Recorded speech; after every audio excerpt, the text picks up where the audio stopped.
Bueno, sin más, vamos a empezar entonces con esta introducción al gas natural licuefactado. Y lo primero que digamos llama la atención en esto es que el gas natural licuefactado, el atractivo principal es que ocupa poco volumen, ¿no? Se habla de que ocupa 600 veces menos de cuando el gas está a una atmósfera. Entonces, respecto al gas natural comprimido, representa una ventaja, porque el gas natural comprimido se comprime en su volumen de 250, y en el caso extremo, y bien refrigerado, a 300 veces, ¿no? Y en cambio, el gas natural licuefactado llega a 600. Por ende, si una cisterna de GNC, de las más comunes, actualmente llena más o menos 7.000 metros cúbicos, una cisterna de GNL sobrepasa los 28.000 y probablemente estemos hablando ahora de 36.000 metros cúbicos. Ya después hablaremos un poco más de los metros cúbicos para ver de qué estamos hablando. Esta es la cadena más común de gas natural licuefactado, donde el gas se produce en el campo, se licúa, se lleva en unos cargueros metaleros a un punto de destino, a un puerto de destino donde se almacena y se regasifica, y a través de tuberías se hace llegar a industrias. Y acá vemos la cadena del gas natural terrestre. Ya no estamos hablando del gas natural por barco, sino el que, digamos, es bastante común para nosotros, digamos, por lo menos teóricamente. Y acá el gas natural se produce, se licúa, luego se cargan los camiones que tienen tanques de camiones tanque de GNL o de LNG. LNG es la terminología internacional, Liquefied Natural Gas, y GNL es, ya vamos a hablar de algunas otras nomenclaturas después, pero para no confundirnos, ¿no? Y luego el gas es regasificado y efectivamente va a ser utilizado para la generación eléctrica, para la industria, para las estaciones de servicio, como también para los hogares.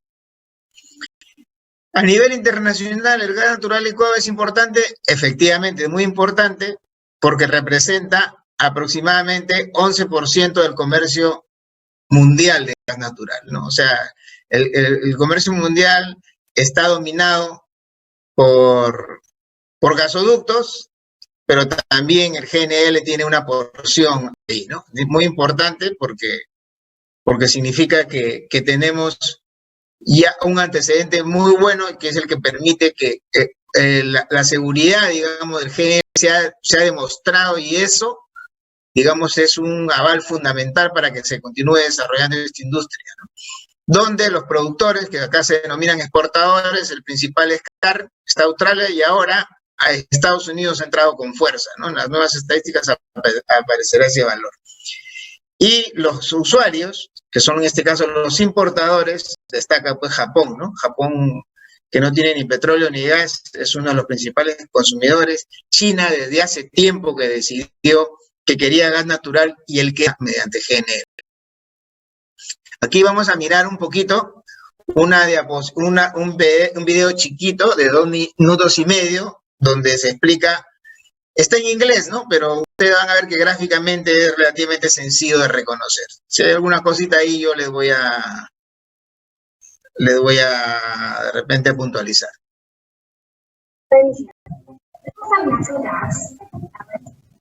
Is natural gas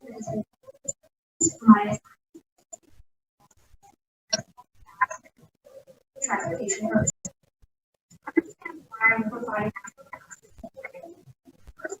And natural gas is physical properties. Methane has very low density and therefore costly to transport. Natural gas is liquefied. It occupies 600 tons of gas as a gas. Normal gas pipelines can be used to transport gas on land part of ocean crossings.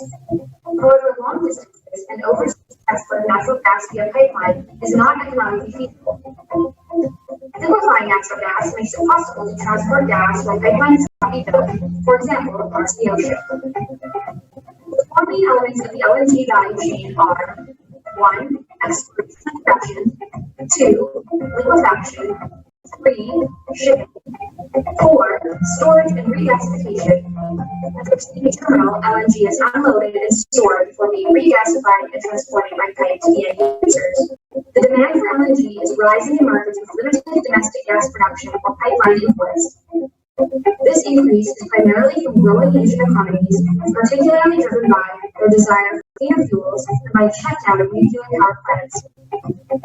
The largest producer of LNG in the world is Qatar, with a liquefaction capacity in 2013 of roughly 1/4 of the global LNG production. 2013 consumed over 37% of global LNG trade. The extraction process also has environmental and social issues to consider. LNG projects require large energy inputs for liquefaction and regasification, and therefore have associated greenhouse gas emissions. Spills pose concerns to local communities. There have been 2 accidents connected to LNG, but in general, liquefaction, LNG shipping, storage, and regasification have proven to be safe. LNG projects require large upfront capital investments, which can be a challenge in moving projects ahead. That's LNG. Bueno, uno de los elementos clave en la liquefacción de gas natural es el llamado efecto Joule-Thomson, ¿no? Este efecto Joule-Thomson, en términos generales, lo que nos dice es que cuando se cae la presión de cualquier gas, lo que se puede producir es una caída de temperatura también, que acompaña a la caída de presión. Pero también podría ocurrir en algún caso que la caída de presión no necesariamente signifique la caída de temperatura, como se puede ver en este gráfico. La presión es el eje X, es la temperatura, ¿no? O sea, el eje vertical de la temperatura y el horizontal de la presión. Aquí está cayendo la presión, pero la temperatura está incrementando. Sin embargo, esa es una región muy particular, digamos, de la curva de comportamiento de ese gas, pero en el caso que a nosotros nos interesa es esta porción. Esta porción donde cada vez que decrece la presión está decreciendo en este sentido, la temperatura también disminuye. Entonces, ¿qué se hace? ¿Qué se usa para que eso se produzca? Es muy común usar las válvulas. A las válvulas, inclusive ya se diseñan válvulas especiales que se denominan válvulas de expansión.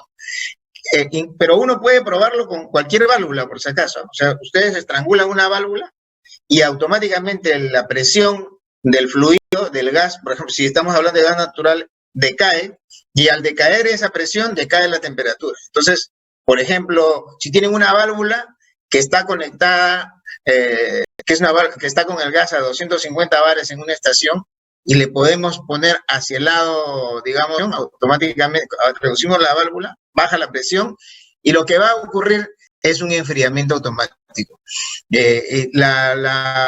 Digamos, el nivel de proporción de caída, siempre se usan reglas, ¿no? Que no necesariamente se cumplen porque depende de la curva, realmente, del punto de la curva, pero algunos usan de que cada 3 bares de presión cae 1 grado de temperatura, ¿no?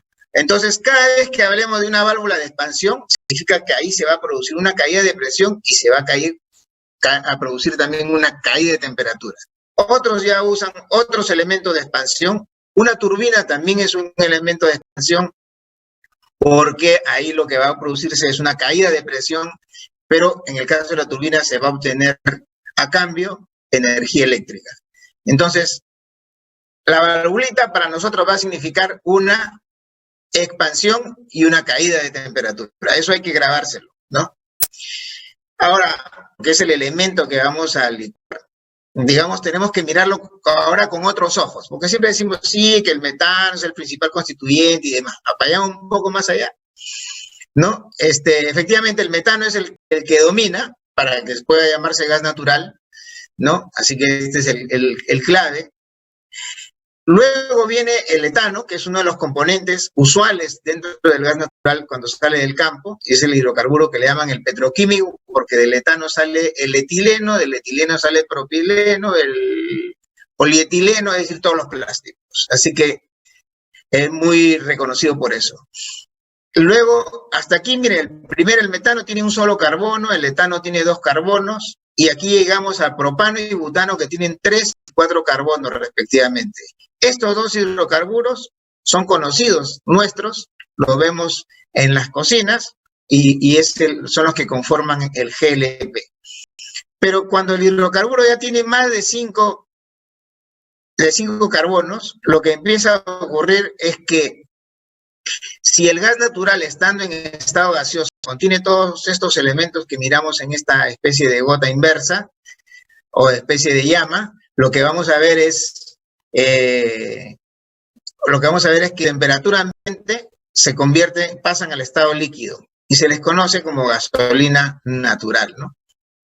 Otros componentes ya dentro del gas natural van a ser el nitrógeno, que digamos no aporta porque no combustiona. Entonces, si hay un gas que tiene mucho nitrógeno, ya es un problema porque significa que le va a quitar poder calórico. El dióxido de carbono, que es el CO2, que es un elemento que todos lo vemos en los heladeros, por ejemplo, los de Donofrio, utilizan ahí el famoso hielo seco. Ese hielo seco es CO2. Y luego, en algunos gases tenemos ácido sulfúrico, sulfídrico, perdón, pero este ácido sulfídrico se puede transformar en ácido sulfúrico, ¿no?, si se mezcla con el agua y si es en una proporción muy importante. Así que si es que algún gas ustedes ven que tiene eso, es de cuidado. Y finalmente el agua, que puede estar presente y que también puede generar alguna perturbación en el proceso de licuefacción. A ver, ¿cuál es la importancia de gas natural? Lo que vemos es que, por ejemplo, el metano, hemos hablado ya desde un comienzo, que licúa a menos 162 grados centígrados, menos 161.6, dicen algunos, más exactamente. Pero si ustedes tienen etano, tienen propano, tienen estos otros componentes, vamos a mirarlo desde la inversa, desde abajo hacia arriba, ¿no? Por ejemplo, si tienen desde 5 carbonos para arriba, por eso se llama pentano más, implica que cuando el gas está calientito, está en forma gaseosa, pero baja a la temperatura ambiente, y automáticamente todos estos pentanos más, todos los hidrocarburos que tengan más de 5 carbonos pasan al estado líquido, ¿no? Entonces, ese punto donde pasan al estado líquido se llama punto de ebullición. El agua a 100 grados centígrados cambia de estado líquido al estado gaseoso, al estado de vapor. Bueno, ese punto de ebullición se denomina, si miramos, por ejemplo, el pentano mismo, su punto de ebullición es 36 grados centígrados. Quiere decir que a 36 grados centígrados hacia abajo pasa del estado gaseoso al estado líquido. Y por lo tanto, si nosotros queremos extraer de un gas, queremos extraer ese pentano más, entonces basta con enfriar a temperatura en el líquido y lo podemos remover o lo podemos llevar hacia otro lugar.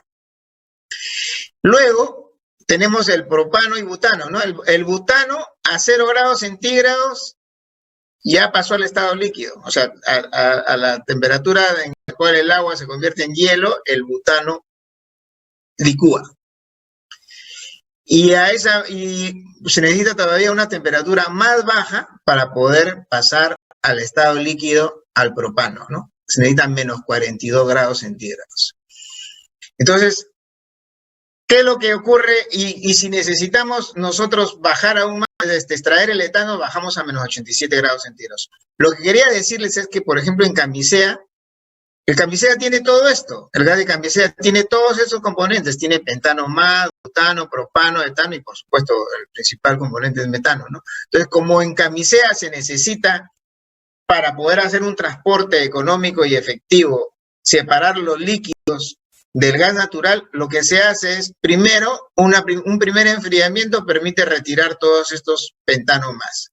Y un segundo enfriamiento permite retirar el etano, porque no existe hoy en día una industria petroquímica desarrollada que pueda adquirir con los precios actuales de manera productiva o eficiente el etano, ¿no? Una cosa muy importante es lo que se menciona aquí del CO2. El CO2 licúa a menos 56 grados, pero solidifica, aquí está la clave, solidifica a menos 78 grados centígrados. O sea, si ustedes miran los otros, todo lo demás solidifica. El punto de fusión es el que marca el punto en el cual cambia de estado líquido al estado sólido, ¿no? Para el etano es a menos 183. Si estamos licuando hasta menos 162, no llegamos. Para el propano, a menos 190, no llegamos. Para el butano, sí podríamos llegar, entonces se convierte en un enemigo, ¿no? Se convierte en un enemigo. Hay que retirarlo. Y por supuesto, tenemos que retirar el CO2 porque el CO2 va a solidificar a menos 78 grados centígrados. Y el agua también, como se solidifica a 0 grados, como vamos a llegar hasta menos 162, vamos a pasar por los 0 grados y se va a formar hielo. Y al formarse hielo, también va a obstruir todo el proceso, va a obstruir los tubos y todo lo demás. O sea, uno más que había que hacer mención era el mercurio, que no lo habíamos mencionado antes, porque el mercurio afecta el aluminio que se usa en los intercambiadores. Y en alguna oportunidad, en las primeras épocas del gas natural licuefactado, no le prestaron la atención debida y produjo 2 accidentes enormes en Australia y en Argelia con bastantes fallecidos. Y aquí le ponemos la tabla de estos hidrocarburos, ¿no? Están estos mismos puntos de fusión y están también los puntos de ebullición, ¿no? El punto de ebullición es el punto donde cambia del estado gaseoso al estado líquido. Y por acá lo que vamos a ver, bueno, acá están los pesos moleculares, acá vemos la densidad. Aquí está lo que siempre hablamos, de que el metano tiene menos densidad que el aire tiene 1.21, 1.22 kilos por metro cúbico, tiene el metano menos que eso, 0.71, ¿no? O sea, más o menos alrededor del 60% de la densidad del aire. Pero los otros hidrocarburos son más pesados que el aire. Y ya sabemos por eso es que cuando se produce un accidente y una fuga de GLP que está por acá, está encima de los 2 kilos por metro cúbico, es que no se va, digamos, no se retira de inmediato. No se evapora, no se gasifica. Y también hay algo más importante aquí también que mencionar, y es el hecho que el poder calórico del metano, ustedes pueden ver unidades por volumen, no es muy alto, ¿no? Es 9.000 comparado con los otros que son mucho más altos. Por eso necesitamos licuarlo, para que no ocupe mucho espacio. Ahora, cuando hablamos ya del GNL, ¿cómo es que se produce? Entonces vamos a mirar aquí lo que le llamamos el diagrama de Molière, que es el diagrama de la refrigeración. No crean que vamos a hacer esto tan complicado, ¿no? Vamos a abarcar un poco de esta parte técnica, pero con la finalidad de que después podamos entender mejor los procesos, ¿no? Entonces, si de un yacimiento de gas obtenemos este producto, el gas natural a 55 bares, imaginen ustedes que está a 55 bares y está a 15.6 grados centígrados. ¿Es fácil de licuar? No lo sé. No digamos que sí. En este diagrama, que es el diagrama de Molière, lo vamos a ver luego mejor, con otra vista. Este diagrama tiene una campana aquí. Ustedes acuérdense, es muy importante la campana porque lo que está dentro de la campana es líquido y gas, líquido y gas. Y lo que está a la derecha de la campana es gas o vapor y a la izquierda es líquido, ¿no? Entonces, aquí dentro de la campana, si nosotros queremos licuar, tenemos que caer dentro de la campana para que podamos llegar al estado líquido. Si no caemos en esta campana, si nos quedamos afuera, no va a haber formación de líquido, así enfriemos todo lo que querramos, ¿no? Así enfriemos a los menos 161 grados y estamos fuera de la campana, no hay licuefacción. Para que se produzca la licuefacción tenemos que estar aquí. Y lo que define esta campana es lo que se denomina el punto crítico. Por si acaso, entalpía. Entalpía llamemos lo que es energía. Siempre vamos a estar hablando de 2 energías acá nosotros. La energía de los procesos, que es la entalpía. Y la otra energía es la entropía. Ustedes dirán, pero tanta cosa. Bueno, ustedes mismos habrán podido escuchar sobre la entropía, ¿no? Se habla que la entropía es el desorden del universo. Efectivamente, esa es una definición muy, muy práctica, pero que lo que nos dice es que todo es irreversible.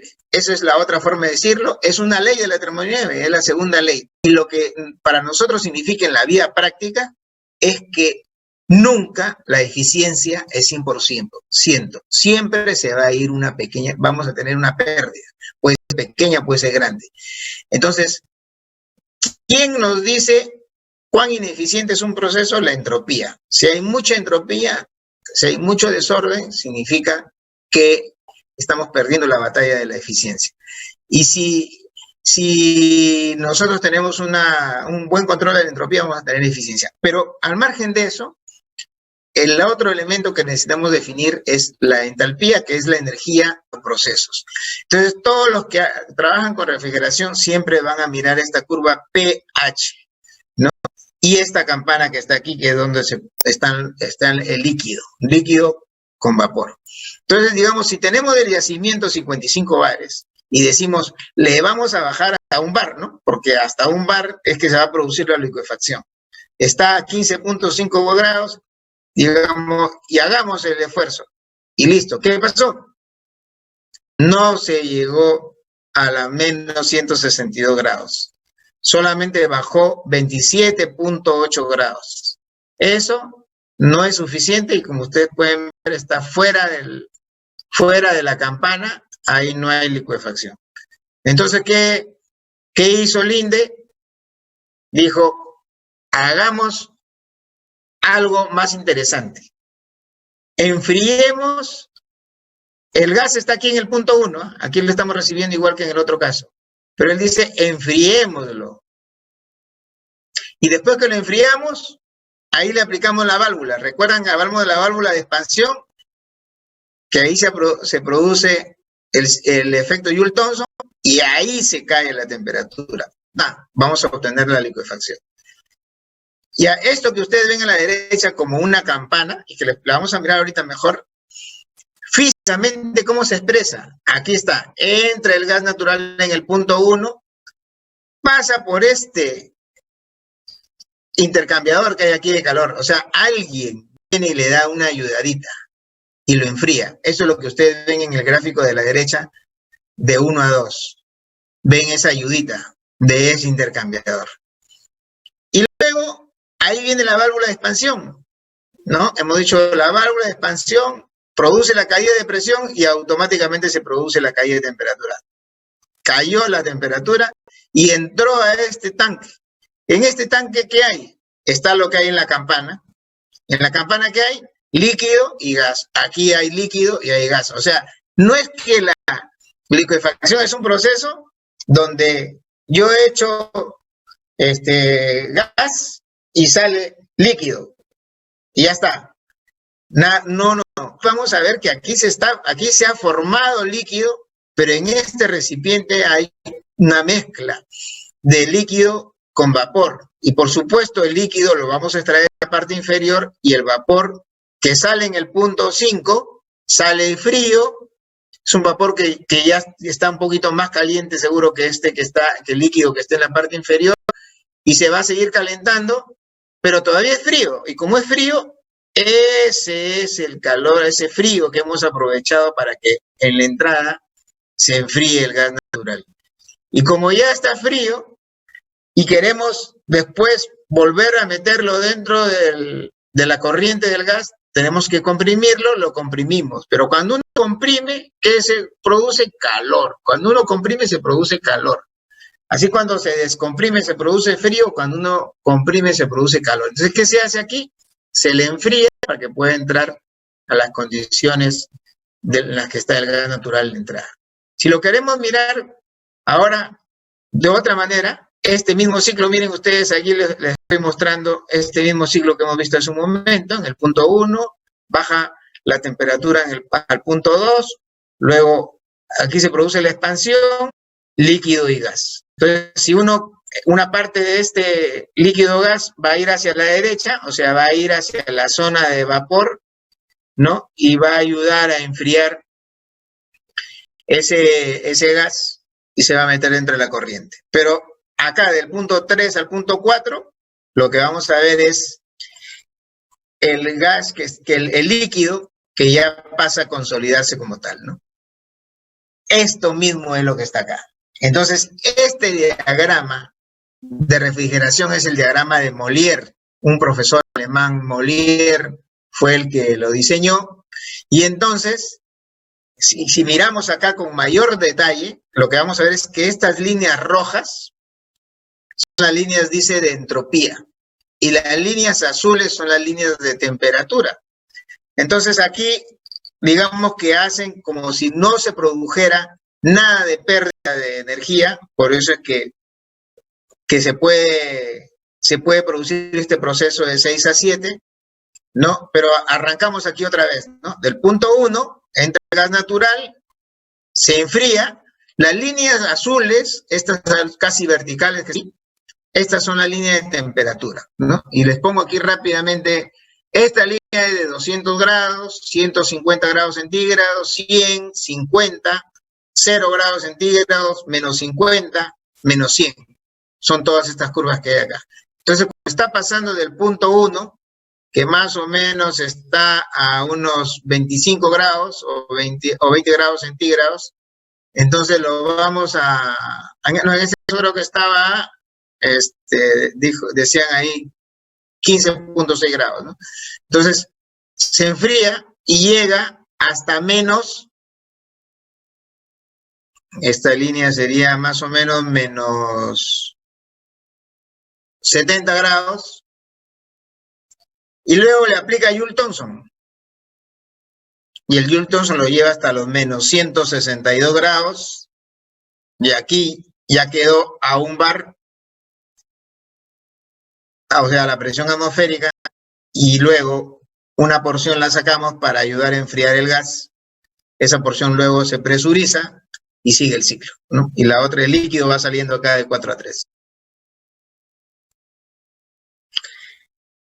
Este mismo ciclo, el ciclo de enfriamiento de cualquier gas, lo podemos ver de esta otra forma, ¿no? Esta es una forma que le llaman el ciclo Brayton inverso, en el cual lo primero que se necesita es que el gas, para que pueda enfriarse, para que pueda pasar por esa expansión que hemos hablado, por esa válvula de expansión o por la turbina, por lo que sea, necesita presión. Entonces lo primero que hacemos es acá, lo comprimimos, por eso dice hay este compresor. Acá se comprime el gas, y una vez que está comprimido, ¿qué es lo que ocurre cuando el gas se comprime? Hemos dicho, se calienta. ¿Y cómo se calienta? Lo tenemos que refrigerar. Entonces le puedo refrigerar con agua o con aire, si quieres, ¿no? O con algún otro refrigerante. Ya está, se refrigeró. Pero ya está la presión alta. Y como ya está en la presión alta, ahora sí, aplicamos la expansión y aquí se va a caer la temperatura tremendamente y ya está el gas frío y ya podemos meterlo en un intercambiador de calor, este Main Heat Exchanger, y aquí le entregamos el frío al fluido que sea, ¿no? Y una vez, es decir, entra a este intercambiador, entra aquí en la entrada, entra frío, helado, súper helado, y sale acá ya. Este ciclo va a tener que producirse otra compresión, otro enfriamiento y posteriormente otra expansión. Ese es el ciclo Brayton.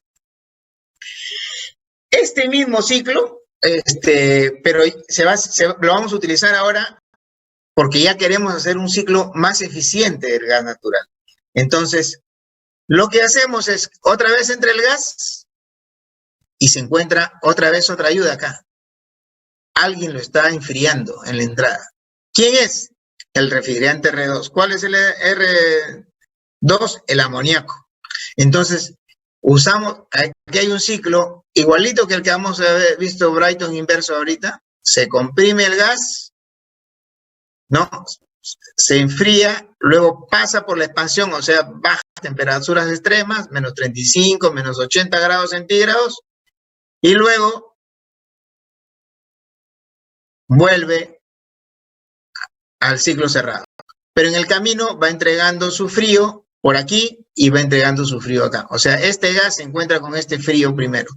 Y de igual manera se produce otro ciclo igual, pero esta vez con otro refrigerante que es el etileno. Y finalmente, el propio metano, que hemos visto hace un momento en una cosa similar a esta, ayuda para que se produzca, o sea, se produjo una cascada de etileno de tres pasos, ¿no? Aquí está usando el etileno, el amoníaco, el etileno y el propio metano. Y llegamos acá, y alguien dirá, hemos llegado al mismo sitio, sí, pero saber que se ha gastado menos energía que en el otro caso. Y todavía podemos hacerlo más complicado y ya no usar dos refrigerantes además del metano, sino a ponerle 4 pasos, ¿no? Usar metano, aquí, usar etileno y amoníaco, y acá mismo el mismo metano. Entonces, con eso, habremos llegado a obtener un gas natural licuado, igual el caso anterior, por si acaso, 1 bar y menos 161.6 grados centígrados. Entonces ustedes me dirán, pero demasiado complicado, van a decir, ¿no? Mucha técnica, no, van a ver que todas estas cositas tienen sentido porque van a aplicarse a los conceptos de cualquier adquisición. O sea, una persona que está en logística, por ejemplo, puede aquí poner su cuota de valor, ¿no? Por ejemplo, si nosotros solamente usamos como refrigerante el amoníaco, imagínate, se necesitaría, por cada kilo de gas licuado, se necesitaría 6.296 kilojoule. Si usa propileno, se gasta un poco menos, no tanto. Si se usa freón 12, por ejemplo, que es un refrigerante que era muy usado antes, para las refrigeradoras, por ejemplo, se usaría más, se usaría 8.000, no sería económico, ¿no? En cambio, si usamos la cascada de etileno que hemos visto hace un momento, la que tenía de 3 pasos, vamos a tener 1.618 kilojoule, y si usamos la de metano, 1.553. Entonces uno dice, a ver, pero eso ¿cómo lo vemos de otra forma? Entonces lo vamos a empezar a mirar un poco ya más cerca a nosotros, ¿no? Si lo miramos en kilovatios hora por kilo, en el primer caso, estos primeros casos son 1.75 a 2.24. Pero si lo miramos ahora en kilovatios hora por kilo, pero a estas cascadas, estas dos últimas cascadas, miren, el consumo cae muchísimo, es 0.45 kilovatios hora, ¿no? Y 0.43 kilovatios hora por kilo. Entonces uno dice, hasta ahí, la verdad es que no me has dicho nada. Bueno, como el kilovatio, hemos asumido que esta planta, no necesariamente va a ser así, porque puede ser que hablemos de alta tensión, un consumidor libre. Aquí estamos hablando de un consumidor que compra la electricidad a media tensión. Entonces, y que paga, que es un consumidor libre además, porque paga 8 centavos de dólar por kilovatio hora, que es lo que tienen, por ejemplo, la mayoría de estaciones de servicio o las estaciones de compresión, ¿no? Entonces, ¿cuánto costaría esta energía que aquí se habla en kilovatios hora por kilo? Si lo aplicamos al gas de camisea, tendríamos que, si usamos amoníaco, propileno o freón, pagaríamos entre 2.60 a 3.39 dólares por millón de BTU. Carísimo, ¿no? Si el dólar por millón de BTU del gas natural en boca de pozo le llega al usuario, digamos, más grande, al usuario, al consumidor independiente, le llega a 5.60, imagínense estar pagando de 2.60 a más de 3 dólares por millón de BTU, equivale a pagar adicionalmente, solo en energía de electricidad, una cantidad bárbara. En cambio, con estos dos cascadas ya significaría que se está gastando menos dinero por millón de BTU. Es importante, pero es menos dinero. Ahora, ya vamos a ver esto, cómo se aplica esto a las plantas grandes o chicas, ¿no?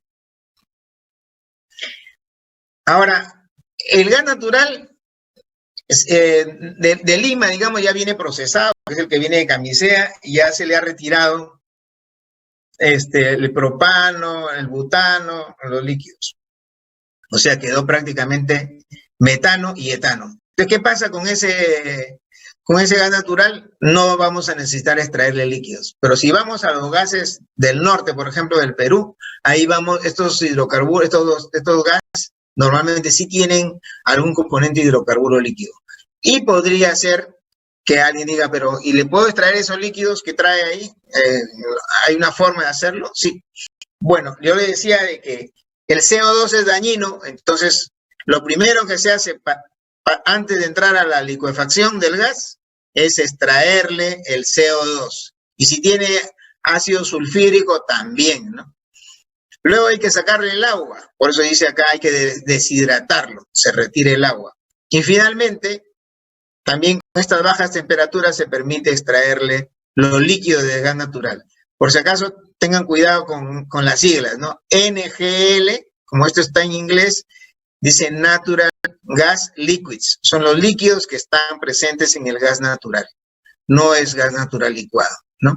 Entonces se obtienen estos líquidos que pueden ser desde el etano, que rara vez se va a extraer acá hasta que no tengamos una industria petroquímica, pero propano sí se tiene que extraer de todas maneras, propano, butano, todos los demás. Pero recién ahí, una vez que el gas pasó por este proceso, recién va a entrar a la licuefacción y a obtener el gas natural licuado. Entonces aquí vamos entrando a la licuefacción ya, ¿no? Esta es una representación esquemática, pero ya no son las otras plantas como la del Linde, que usaban cascadas, sino este es otro proceso similar al anterior, pero donde se usa una mezcla. Y se llama el proceso C3MR, ¿no? C3 se refiere al propano, porque el propano tiene 3 carbonos, y MR se refiere a la mezcla de refrigerantes, ¿no? Últimamente se están usando en el mundo hasta 5 refrigerantes, y con esta mezcla de refrigerantes se obtiene una mejor eficiencia, ¿no? Un enfriamiento más eficiente. Entonces ahora decimos nosotros, pero yo lo que quisiera escuchar es sobre microplantas de GNL. Entonces, pero en el mundo, pues, cuando uno habla de microplantas, hay unos que hablan de mini size, small size, mid size, ¿no? O sea, entramos a una terminología que a veces se nos hace un poco compleja. Yo aquí les estoy poniendo un poco esta definición que hicieron en Singapur en el año 2017, pero estas cosas no tenemos que aferrarnos a eso, o sea, no hagamos de esto algo, no es una cosa anquilosada, los límites, ¿no? Todo esto es referencial.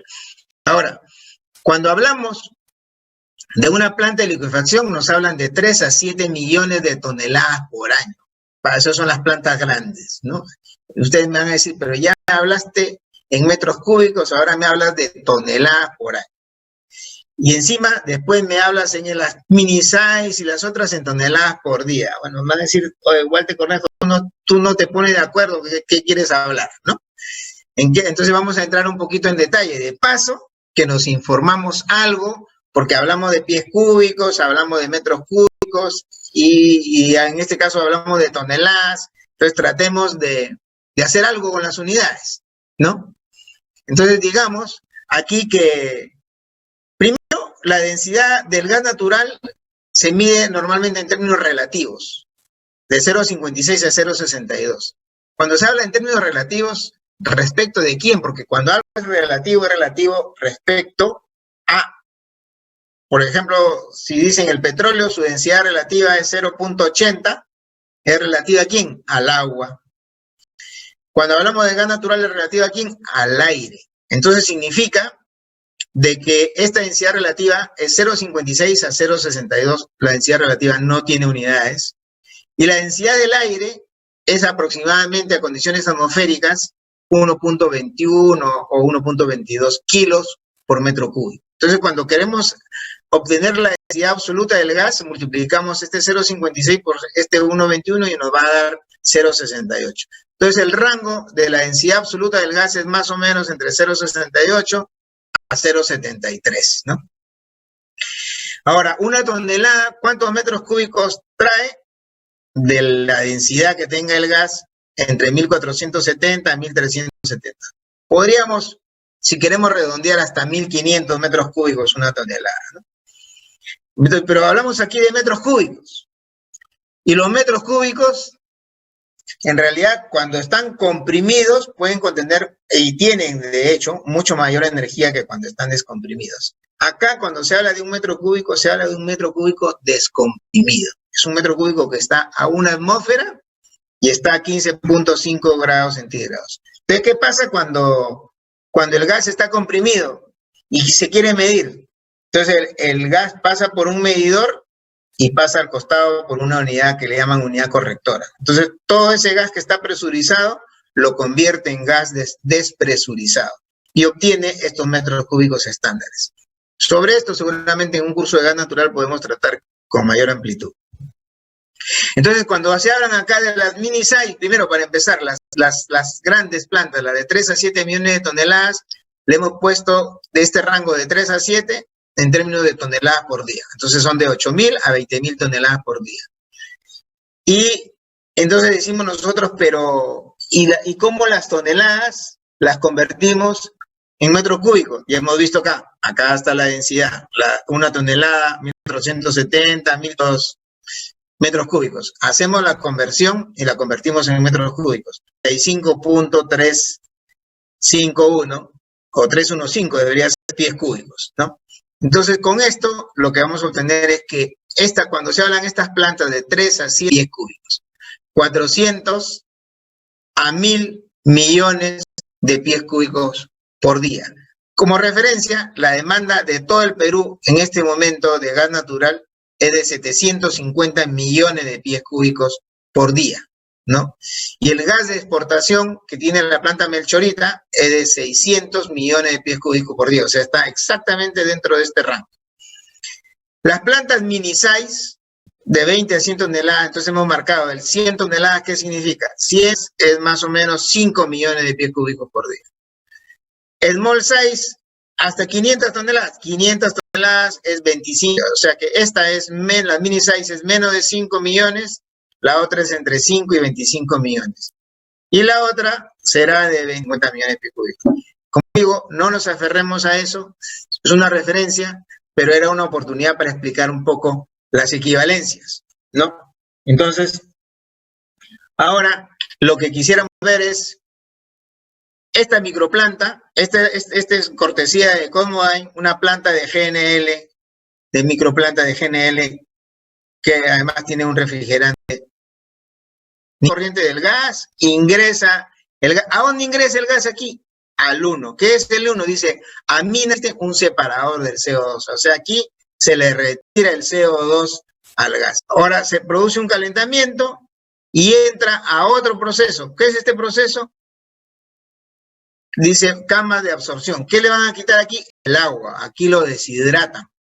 Y luego aquí se produce el primer preenfriamiento. Habíamos visto que había un enfriamiento antes. Bueno, aquí lo hacen seguramente con propano y entra el gas natural. El gas natural es toda la línea roja. Entonces seguimos con la línea roja y el gas, ¿por qué? Porque este gas tiene hidrocarburos líquidos, se lo extraen aquí en este tanquecito y regresa.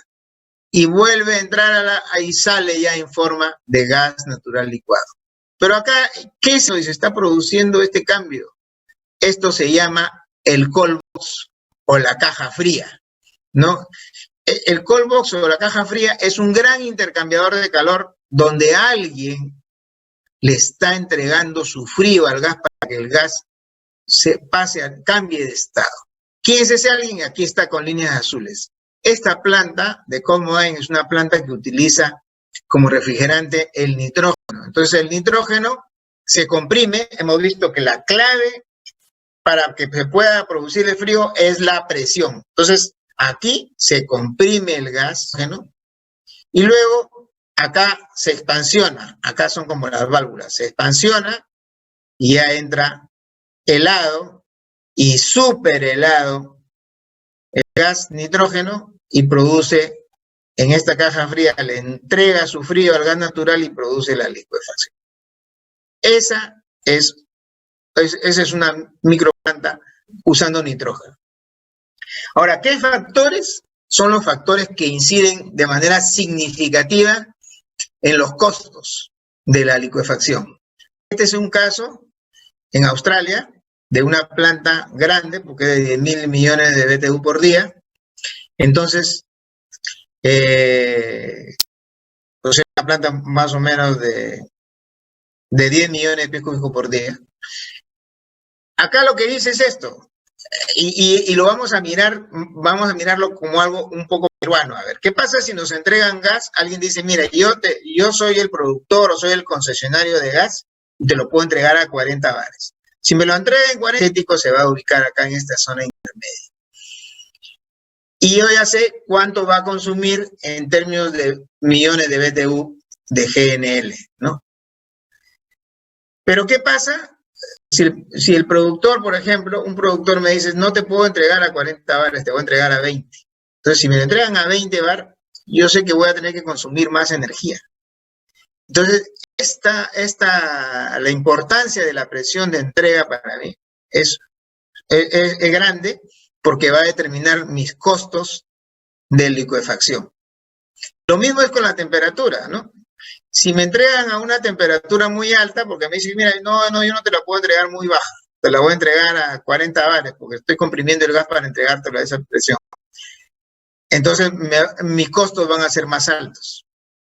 En cambio, si alguien me dice, no, te voy a entregar el gas a 20 grados, entonces los costos van a ser más bajos, ¿no? Entonces, presiones mayores son menores costos. Temperaturas mayores son mayores costos de licuefacción.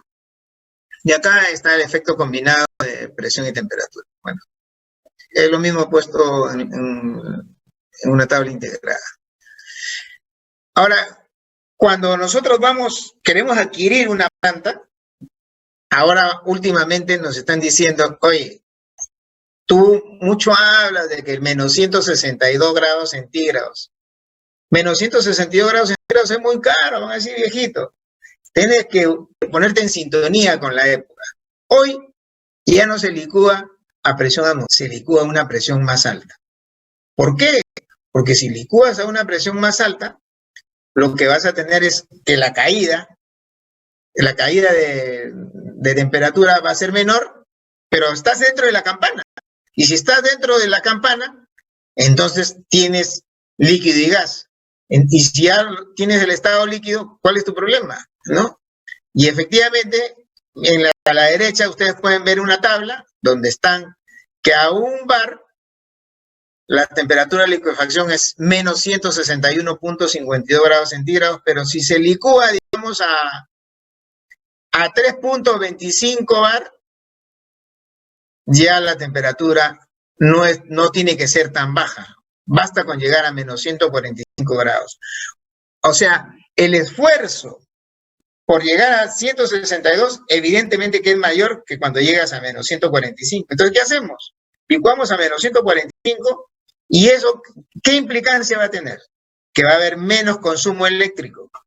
Entonces va a haber un costo operativo más bajo. Va a tener otras implicancias, seguramente que la vamos a conversar más adelante, pero ya tienen ustedes ahí una nueva opción, en donde no licúan a presión atmosférica, sino licúan a una presión un poquito más alta. Y como ya licúan a una presión un poco más alta, entonces el recipiente que va a contener puede ser un recipiente, por ejemplo, si licúan a presión atmosférica, usan el recipiente que va a estar a un gas que le llaman COL. O sea, COL significa frío, ¿no? Entonces el recipiente no tiene que soportar presiones muy altas, porque como está a un bar, ¿no? Se ha licuado a un bar, entonces el gas no tiene mucha presión. Pero si ya hemos pasado a licuar a una presión más alta, el recipiente tiene que ser capaz de soportar una mayor presión. Entonces, en ese recipiente se va a formar un poco, seguramente, de vapor, ¿no? De gas. Tiene que ser capaz de soportar una mayor presión, ¿no? En todos los casos siempre se va a formar un poco de vapor o de gas. Entonces, a ese gas que se forma le llaman boil-off. Y en este caso, lo que vamos a decir es que por eso es que hay aquí 3 tipos de recipientes. Un recipiente que soporta 3 bares, otro a 8 y otro a 18 bares. Entonces, cuando el gas natural es de muy baja, ha sido licuado a presión atmosférica, es un poco caro, pero es presión atmosférica. a ese le llaman frío. Y cuando está licuado a una presión superior, le llaman saturado. Bueno, alguien creó el supersaturado. Entonces, como el gas se licuó a menos 162, a ese gas le llamaron gas frío. Y al otro le llaman gas tibio, ¿no? Aunque los dos sean fríos, ¿no?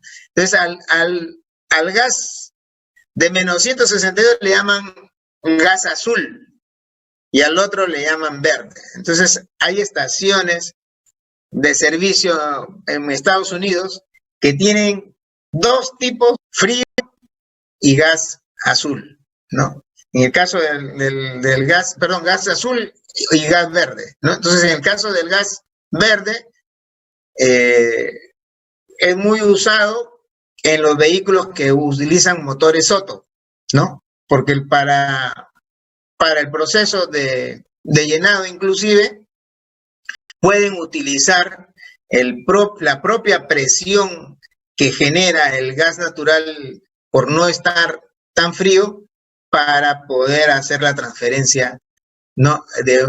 O para llenar un tanque. Bueno, pero al margen de eso, en realidad en una época había unos motores que sacó la empresa Westport y estos motores eran motores Cummins, fabricados por Cummins, que ellos lo que hacían es aprovechar el hecho, o sea, eran motores diésel, no eran motores a gas, eran motores diésel, pero estos motores diésel, los motores a diésel requieren presiones bien altas de inyección y ellos generaron un proceso en el cual, utilizando gas natural licuado, inyectaban el gas natural a casi 4.000 libras de presión, o sea, más o menos a 350 bares, ¿no? Y, perdón, a 300 bares, y entonces inyectando a 300 bares, ellos van a entrar junto con el petróleo, utilizando petróleo solamente en un 5% y un 95% en gas natural.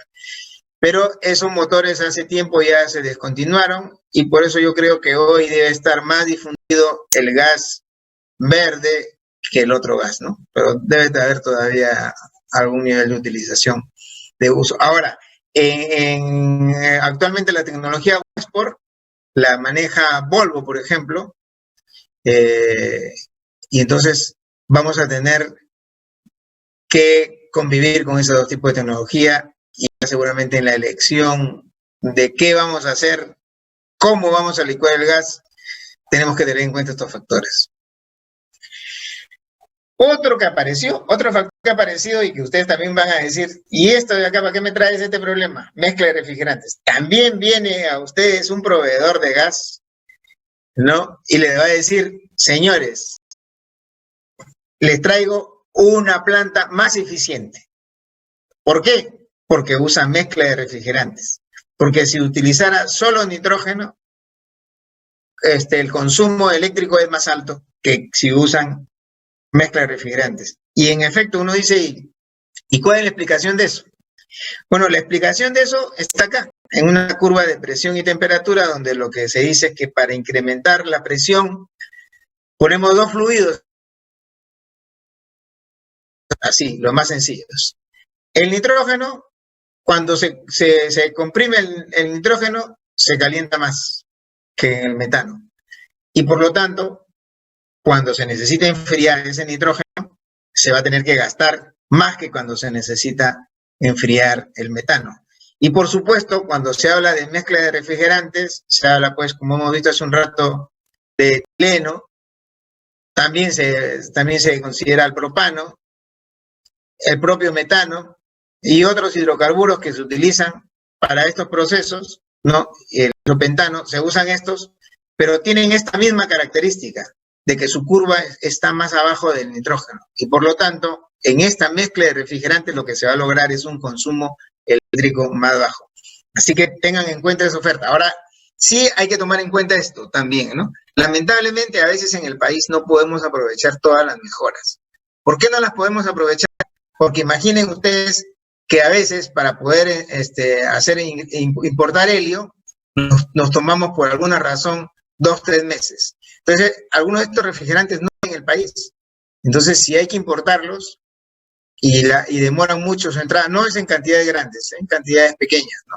Son volúmenes bastante manejables, son cargas que se tienen que hacer, recargas que se tienen que hacer cada tantos días, pero es importante tenerlos a la mano. Y entonces, si vemos ese problema, en algunos casos se ha tenido que decidir por usar una planta con nitrógeno y no con mezcla de refrigerantes por problemas de importación.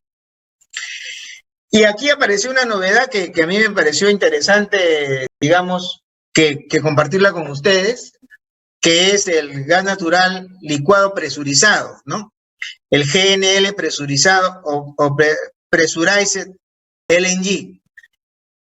Bueno, esta novedad nos la trajo por acá a nosotros a Perú, el ingeniero Hugo Talavera.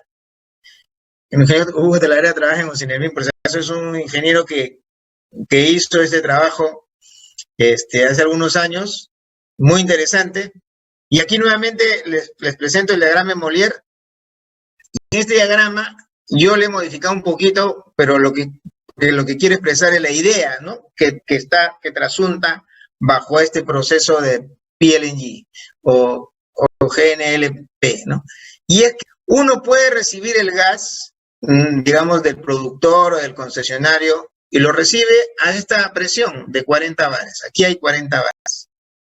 Y lo recibe a una temperatura de 20 grados centígrados. Yo creo que no va a haber problemas con recibir el gas a esas condiciones, ¿no? Entonces, ¿qué hacemos? Le vamos a elevar la presión, como hacemos con el gas natural comprimido. O sea, el gas natural comprimido, ¿qué hacemos? Lo comprimimos ¿hasta cuánto? Hasta 250 bares. Entonces lo llevamos hasta 250 bares. ¿Por qué lo presurizamos? Porque decíamos, para que se produzca frío, ¿qué hacemos? Necesitamos presión. Necesita presión, viene la expansión, cae la presión y cayó la temperatura. Y este es el esquema que hizo el ingeniero Talavera, que se presuriza el gas y luego lo enfriamos el gas. Puede ser con el propio gas que resulta, como en el otro caso que vimos en el ciclo Linde. Entonces enfriamos el gas. Recuerden que estas líneas azules son la línea de temperatura, entonces está atravesando cada vez hacia menor temperatura. Aquí más o menos a menos 65 grados centígrados, o menos 70 si quieres, y aquí ya le aplicamos un Joule Thomson. Aquí le aplicamos la expansión. Y cae la temperatura. Ya cayó dentro de la curva. Como cayó dentro de la curva, ya está. Ya se produjo gas natural licuado. Y ese es el concepto, que se produjo gas natural licuado sin haber llegado a las presiones, a las temperaturas de menos 160. Sino acá más o menos se llegó a una temperatura de menos 86 grados, ¿no? O menos 90 grados. Menos 87 grados creo que es la temperatura a la cual se llegó. Y la presión tampoco es muy baja. O sea, no necesito que caiga tanto, y en este caso estamos viendo que cae como a 34 bares, ¿no? Es lo que describe acá el ingeniero Talavera, ¿no? Que se estabiliza a una presión debajo de 46 bares y debajo de los 85 grados, que es el punto más o menos llegó ahí a 34 bar y menos 90 grados de temperatura. Entonces es una idea interesante, tiene sus temas. ¿Por qué? Porque como la presión no es muy alta, o sea, no es muy baja, tendríamos que tener recipientes que soporten esta presión. Pero por si acaso este no es un tema que se le ocurrió al ingeniero Talavera solito, ¿no? Esto ya lo ha visto la ExxonMobil, y ha trabajado algún proyecto en este sentido. Hasta ahora no se ha materializado. Ellos no son tan agresivos con llegar a 34 bares, sino considerando 17 bares, ¿no? Y una temperatura de licuefacción de menos 110, pero ya se ahorró, pues, porque no tiene que llegar a los menos 160, se quedó en menos 110. ¿Y por qué 17 bares? ¿Por qué 17 bares es posible? Porque con 17, porque hay cisternas actualmente que manejan 18 bares les mostré ahí en el súper saturado. Así que ahí hay una idea interesante. Entonces ahora veamos por qué el GNL se vuelve de interés el transporte. El GNL, su transporte es mucho menos costoso. Mire, por cada 100 kilómetros de distancia del mercado en costa, si ustedes con el GNC, la curva del GNC 1, que le hemos llamado que es la del GNC de menor capacidad, es la curva celeste, la inversión es baja, pero ya a 300 kilómetros ya no conviene ya. Y hay que pasar a esta otra opción. ¿Qué es esta otra opción? El gas natural comprimido tipo 4. Esto es tipo 4, significa que el tipo 1 es de acero y el tipo 4 es de fibra de carbono. Entonces tenemos que pasar a la fibra de carbono porque la fibra de carbono es más económica aquí. Pero la fibra de carbono se cae ante el gas natural licuado, a pesar de que el gas natural licuado tiene una inversión mucho más alta, y aquí a los 720 kilómetros o algo así, ya se volvió incompetente contra el gas natural licuado. Para este efecto hemos considerado una planta que se invierte en 2 millones, creo que es una planta de 10 millones de pies cúbicos por día, y sí, 5 millones de pies cúbicos por día, esto vale 2 millones de dólares, estos son los precios de los trailers, tiempo de repago 5 años, y acá el CAPEX para una planta de gas natural licuefactado, ¿no? De 11 millones. Pero ahora tenemos también otra opción, ¿no? Que es el ciclo Stirling. Como el ciclo Stirling es un ciclo que fue inventado hace bastante tiempo, ¿no? Hace 200 años. Y cuando fue inventado, pues, lamentablemente apareció la máquina de combustión interna y ya no le dieron bola, pues, ¿no? Entonces ahora fue redescubierto el siglo pasado y el mismo siglo pasado fue optimizado y ya ahora tenemos plantas Stirling que lo que tienen son plantas más sencillas que las plantas habituales y tienen un consumo, yo creo que bastante competitivo, de 0,84 kilovatios hora por kilo. Evidentemente, cuando miramos esto, debemos recordar el cuadro que miramos temprano de kilovatios hora por kilo, en el cual habían plantas que tenían 0,45 kilovatios hora por kilo, ¿no? Entonces uno va a decir, pero estos son la mitad. Es que esas son plantas muy grandes. Esta planta de acá, el ciclo Stirling, normalmente se aplica para proyectos donde las plantas son muy pequeñas. Y esa es una de sus ventajas, porque puede ser utilizado, por ejemplo, para una estación de gas que no tiene que manejar, pues, 100.000 galones por día, ¿no? Entonces puede usar y en unos proyectos específicos. Pero evidentemente las decisiones de esto, cada planta tiene una aplicación específica. Si hablamos las otras plantas de licuefacción con nitrógeno, con mezcla de refrigerantes del tipo microplantas o del tipo small scale, son plantas que más o menos consumen alrededor de 0,50 o 0,60 kilovatios hora por kilo. O sea, son más eficientes que esta, pero normalmente se aplican para volúmenes mayores. Entonces, y aquí podemos ver eso, ¿no? En cambio, las plantas, por ejemplo, esta planta de acá significa, probablemente estamos hablando de 0,30 kilovatios o un poco menos hora por kilo, ¿no? Menos. Entonces son plantas, cuando son plantas muy grandes, son mucho más eficientes que las plantas, las microplantas, en el caso de nitrógeno o en el caso con mezcla de refrigerantes.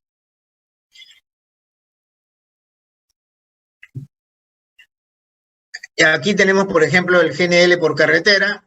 Estos son, no lo he puesto acá, estos son modelos de chart.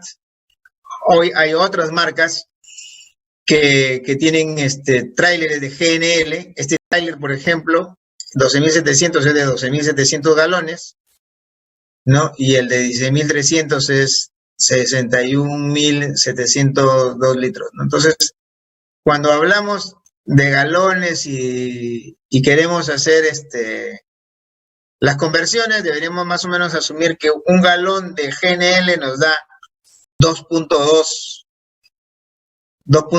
metros cúbicos de gas, ¿no? O sea que aquí en de 16.000 galones, encima de 30.000 metros cúbicos. O sea, mucho más que 1 millón de pies cúbicos. Recordemos que el millón de pies cúbicos tiene 28.300. Entonces, el gas ya lo tenemos en estado líquido, ahora lo llevamos al destino, ya lo transportamos y lo llevamos a regasificar. Entonces, cuando le vamos a regasificar, lo queremos poner en una planta, lo queremos llevar para las casas, digamos, ¿no? Entonces, como lo vamos a llevar para las casas, llega el gas, o sea, gas natural licuado, este es el tanque de gas licuado, no necesita más que un vaporizador. ¿Un vaporizador qué es? Es un intercambiador de calor que intercambia el calor del aire con el frío del gas natural licuado, entonces lo pasa al estado gaseoso y se va a ir a una estación de regulación y medición. Pero antes de ir a la estación hay que odorizarlo, porque una de las características del gas natural licuado es que no tiene olor. ¿Por qué no tiene olor? Porque el gas, para poder detectar las fugas, ¿qué hacemos? Le metemos azufre para que huela a huevo podrido, ¿no? Pero cuando se va a licuar, uno de los contaminantes que se retira, así como se retira el CO2 y el agua, se retira el azufre. Entonces se quedó sin olor.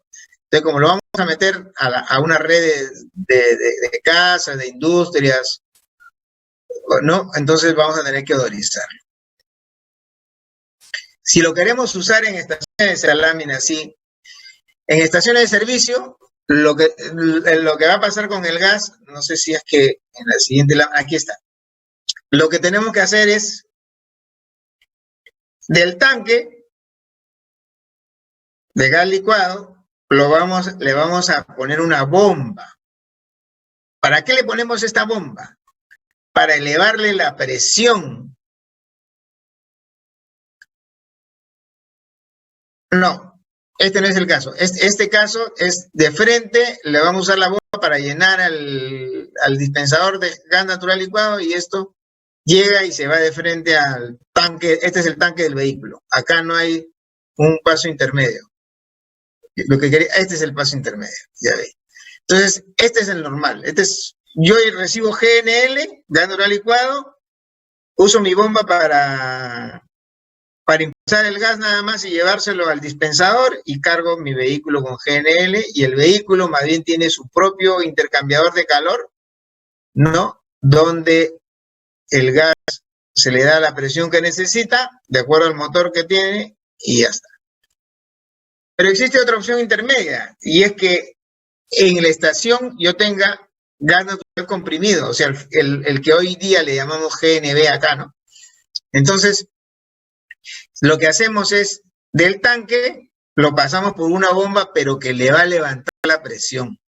¿Y para qué le sube la presión? Porque es más fácil a un líquido, los líquidos no tienen una compresibilidad muy alta, entonces con poco esfuerzo podemos levantarle la presión, le levantamos la presión al líquido y alcanzamos los 250 bares. Entonces, lo pasamos por un vaporizador, pero este vaporizador va a ser de alta presión para que soporte los 250 bares, y acá ya llegó al estado gaseoso. Aquí otra vez, como en el caso anterior, lo odorizamos y luego lo pasamos a los tanques de almacenamiento para despachar en el dispensador de GNC. De GNC o de GNB. A ver, aquí hay un videíto, a ver, también breve, de una planta que tiene GNC, GNL. Fueling with clean, liquefied natural gas is safe, fast, and easy. But there are several steps you need to make sure you take when fueling your truck. Before getting out of the vehicle, make sure to set your parking brake. Insert your payment or clean Aquí, energy card into the payment system located at the bueno, top. saben, en Estados Unidos todo es tarjetas. Your transaction. La persona tiene que poner su equipamiento, tiene que equiparse, tiene que poner sus guantes, el contacto con el frío, tiene que tener sus zapatos de seguridad y tiene sus botones de emergencia, ¿no? Y aquí tiene, mire, tiene GNC, tiene GNL y tiene diésel, tiene 3 cosas.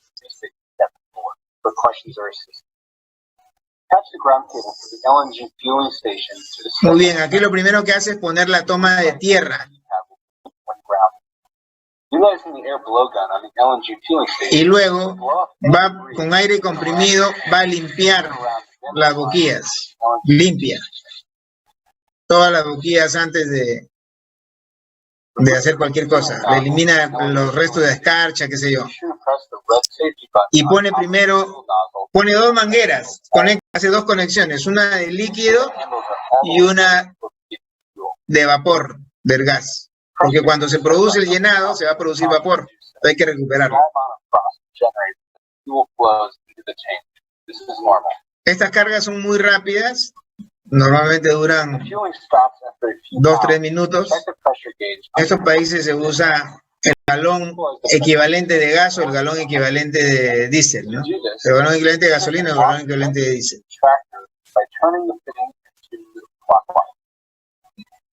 Open the gray hand valve on both tanks of the tractors by turning them left until they are completely open.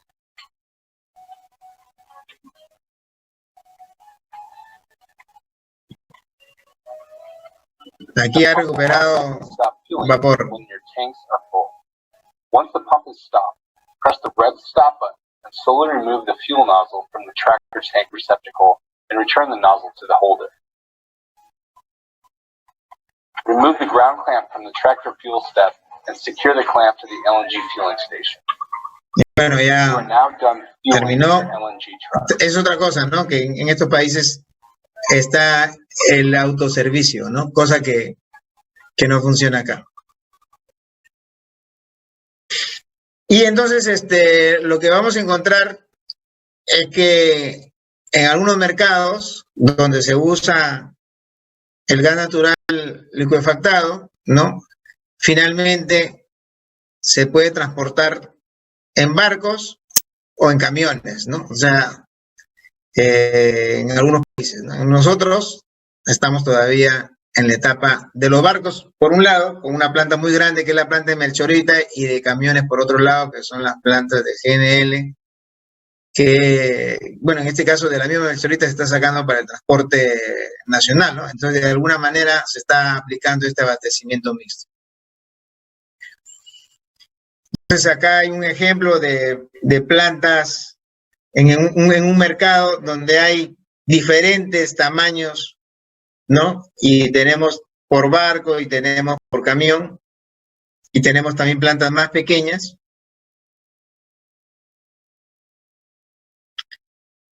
Y hay algunos ejemplos de terminales que no son, que algunos son muy grandes, como este de acá, de 11 millones de toneladas por año.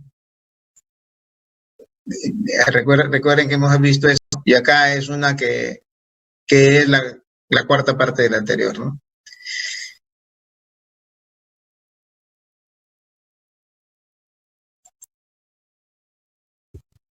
Trailers de GNL, barcos más pequeños que almacenan 6.000 metros. Estos también son barcos no muy grandes como los grandes metaneros. Y acá miramos un poco la descripción de lo que es la planta Melchorita, ¿no? Que está en el kilómetro 169 de la Panamericana, que tiene una planta industrial, una planta de almacenamiento, su edificio administrativo, edificaciones para 200 personas que puedan vivir ahí, una planta de generación eléctrica, y tiene 650 millones de pies cúbicos diarios de capacidad, ¿no? que equivalía para el año de 2016 a la capacidad al consumo nacional, pero que hoy ya está por debajo, porque hoy el consumo nacional está en 750, o estaba en 750 millones de pies cúbicos por día, ¿no? Su capacidad de almacenamiento es muy grande, 220.000 metros cúbicos, que equivalen a 4.660 millones de pies cúbicos, o sea, le da para 7 días de almacenamiento. Tiene una planta de generación de 2 turbinas y una subestación eléctrica de 43 megavatios de desalinización y tiene un gran fluer, ¿no? O sea, empezó operaciones el 2010, o sea, ya tiene, ahora mismo cumple 10 años, el próximo mes. Y bueno, el propietario es Perú LNG, que ya conocen ustedes, ¿no? Esta fue una experiencia peruana de planta chica, o sea, la segunda planta de liquefacción que construyó la empresa Ocra en Piura y que empezó a operar a fines del 2018, pero el año pasado dejó de operar, ¿no?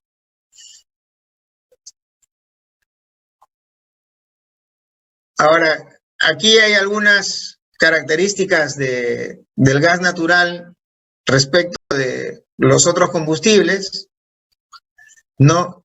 Las características súper interesantes del gas natural es que no es tóxico ni es cancerígeno.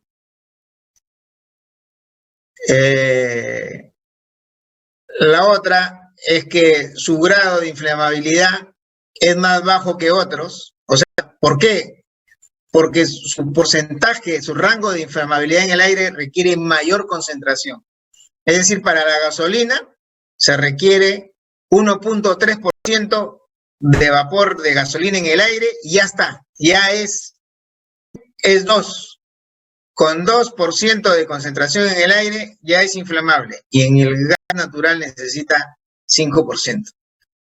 Ahora, en términos de seguridad, hay que decir una cosa, ¿no? Que me acordé ayer que estaba terminando la presentación, una profesora de una experta en seguridad que conocí hace bastantes años, 19 años, y ella nos decía, la seguridad, decía, el riesgo, el peligro es como un tigre, ¿no? O sea, está ahí agazapado y si tú cumples con todas las medidas de seguridad, tú lo tienes encerrado, está en su jaula y con su llave. Pero si tú no cumples los procedimientos, entonces tú has abierto la puerta. No quiere decir que el tigre, Dios es peruano, porque no se produce el accidente de inmediato. Pero ya no tienes control, porque no sabes en qué momento el tigre va a salir y te va a comer. Bueno, pero alguien puede pensar que el gas natural licuado pues es extremadamente inseguro. Aquí vamos a poner un videíto cortito que nos va a decir que no. Aquí ustedes pueden ver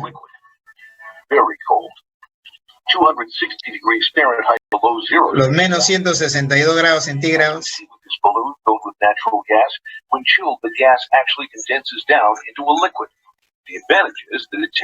Hacen que el aire que está dentro del globo, bueno, yo creo que no es aire, yo creo que es neón, ¿no? O helio. Recupera, o sea, el frío hace que se reduzca el volumen. No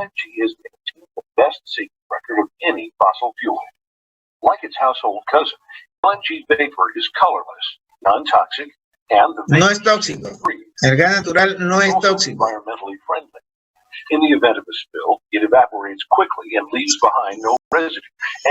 Se evapora rápidamente porque es más liviano que el aire.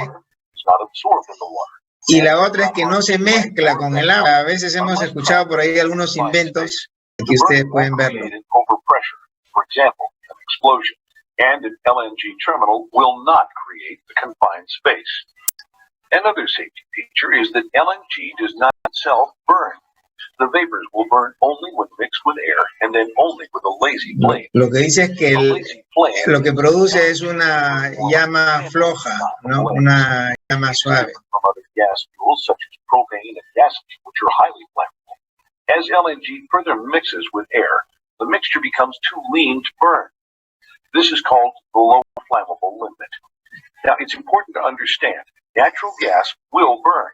That's Lo why que dice es que es importante saber que el gas natural va a quemar, pero para que queme, no va a ser en estado líquido, necesita estar en estado gaseoso. But within its storage tanks, LNG is always maintained in a liquid form with vapor, but no air above the liquid. Tanks are also well insulated and vapor tight, which means not only can oxygen not seep in, likewise LNG cannot seep out.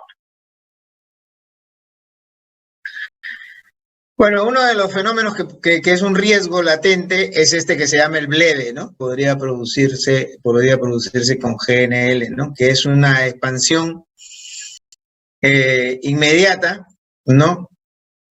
Y esa expansión inmediata produce una explosión, ¿no? ¿Por qué? Porque hay un cambio de volumen. O sea, así como el GNL se ha reducido su volumen en 600 veces, imagínense si es que cambia abruptamente de estado, ¿no? Del estado líquido al estado gaseoso, va a reclamar esas 200 veces. Así que ese es uno de los riesgos importantes y que tienen que ser tomados en cuenta, evidentemente por la formación de nubes de vapor si se produce una fuga, por alguna rotura, ¿no? Y todas las condiciones en las cuales se puede producir eso, ¿no? Acá una fuga, por ejemplo, subterránea puede llegar a formar vapores que podrían alcanzar explosiones importantes, ¿no?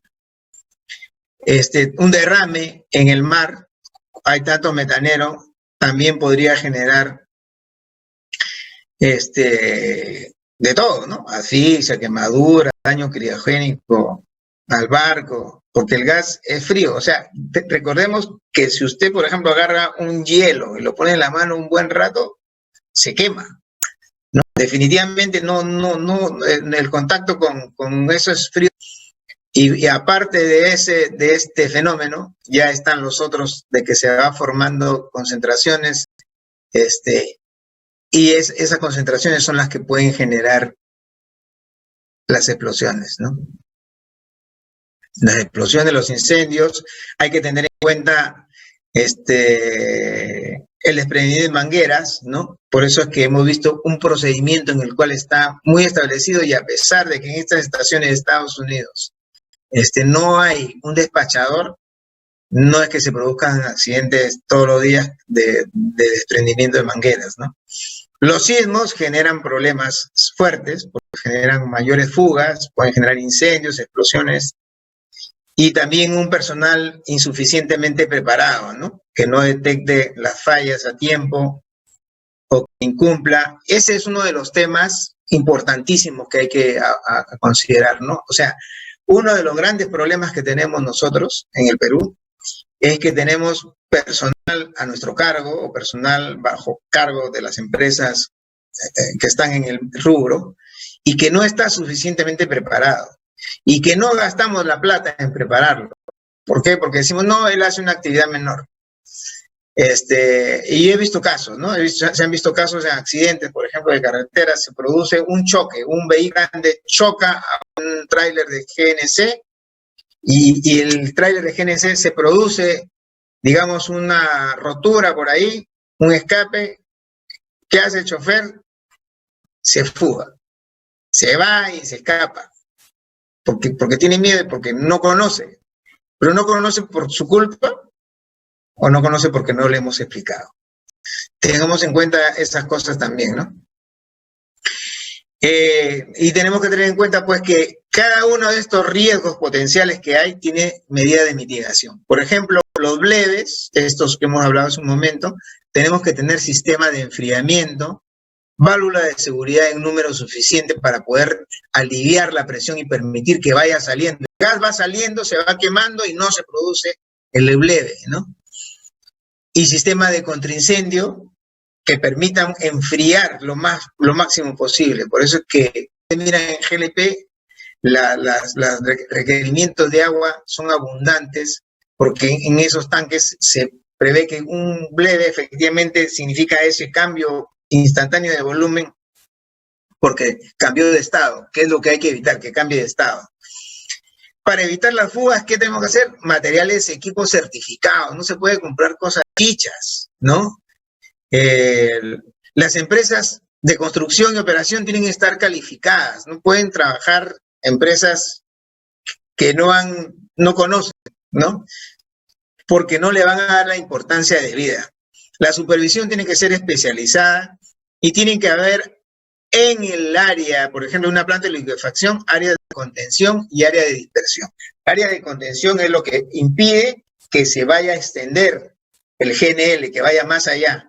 Y el área de dispersión es un área que está diseñada para que por ahí se pueda fugar, digamos, y se pueda rápidamente disipar el GNL. Son áreas que definitivamente, seguramente en una exposición. Y para las fallas, inspecciones permanentes y periódicas. Yo he visto de verdad que en las plantas de Estados Unidos, de China, lo que hacen es una vigilancia permanente, están chequeando si hay por ahí, aparece una fuga, aparece algo. Eso es una de las cosas, ¿no? Los mantenimientos están programados, ¿no? O sea, anualmente, por ejemplo, se hacen los mantenimientos programados y se para la planta y se tiene que hacer y se tienen que reemplazar las válvulas de alivio, lo que se tengan que reemplazar, se hace, ¿no? No se pregunta uno si podemos dejar esa válvula un tiempo más. No cabe eso, ¿no? Y el entrenamiento constante, entrenamiento. ¿Qué cosa nos da el entrenamiento? ¿Por qué a veces hablamos de esto? Porque creemos que entrenar es saber. O sea, agarro mi lapicero, un libro y leo bastante. Eso no es entrenamiento. Acá, cuando hablamos de entrenamiento, hablamos de crear prácticas para poder reaccionar de manera automática. Cuando se produce un accidente, lo primero que pasa es que el ser humano, lo que va a pasar con el ser humano es que primero va a tener temor, va a encontrarse con un evento de estos que justamente no quería tener, y no es que uno se pone frío y se pone a analizar todas las cosas. En ese momento lo primero que va a funcionar es el automatismo. Y si sé que hay que presionar los botones de emergencia, si sé que tengo que llamar, ¿cómo he entrenado eso? Si sé manipular un extintor y esas cosas, es porque he entrenado. Porque la repetición va a hacer que yo reaccione rápidamente ante un evento sin haberlo pensado mucho, ¿no? Cuando se presenta, yo estoy manejando un vehículo y se presenta un peatón de manera indespectiva, yo acaso me pongo a pensar si debo o no debo accionar el freno, inmediatamente el pie solito actúa, no me pregunta, actúa y frena. Esos automatismos son los que tenemos que lograr con el entrenamiento. Bueno, y para los incendios, los sistemas de detección, hemos visto que hay un sistema de detección de fugas, las inspecciones, los sistemas de contraincendio en planta de liquefacción son más complejos porque hay inclusive espuma, ¿no? El desprendimiento de mangueras, eso es básicamente con la actitud del personal y en algunos casos de calidad de los componentes. En el caso de sismos, sí la planta tiene que estar diseñada, ¿no? Por personal que conozca de este tipo de cosas. Y bueno, lo otro que tiene que ver con el personal, ¿no? Así que lo último que decimos es que la opción de GNL es una opción que permite la reducción significativa de los costos de transporte y permite manejar grandes distancias sin ningún problema. Por eso es que los camiones con GNL pueden tener autonomía de 1000 kilómetros o más. Existen plantas de todos los tamaños. En el mercado actual existen pequeñas plantas, donde tenemos estas que hemos hablado, SSL, Stirling, la GNLP, todavía yo creo que habría que repasar qué tipo de... podría tener aplicación en el Perú, porque yo pienso con una presión un poco más baja. Pero la ventaja que tiene es que es como gas natural comprimido, pero licuando, ¿no? O sea, su costo operativo es más bajo que los otros, menos electricidad. El consumo de energía eléctrica durante la liquefacción es el factor clave. Eso sí, yo les puedo decir que eso es una de las cosas que va a definir eso y el tamaño de planta. Y existe una amplia normatividad técnica que a nivel internacional se maneja. Bueno, nosotros, las que están más rápidamente al alcance son las NFPA, las 59A, pero están las normas también europeas. Y el otro factor clave es la de utilizar materiales y equipos certificados que estamos hablando hace un rato. No se puede utilizar equipos fuera de estándar, porque si esto se incumple, esto es delito penal, ¿no? Esto es un delito que tiene que ser castigado severamente. Y aquí se tiene que cumplir las inspecciones y los mantenimientos. Y es algo en lo cual, pues, todos nosotros tenemos que aprender todos los días. Bueno, hay mucho más para hablar, componentes, marcas, caudales, flujos, economía de proyectos más específicos. Les agradezco por su participación a todos y atento a cualquier consulta. Muchas gracias.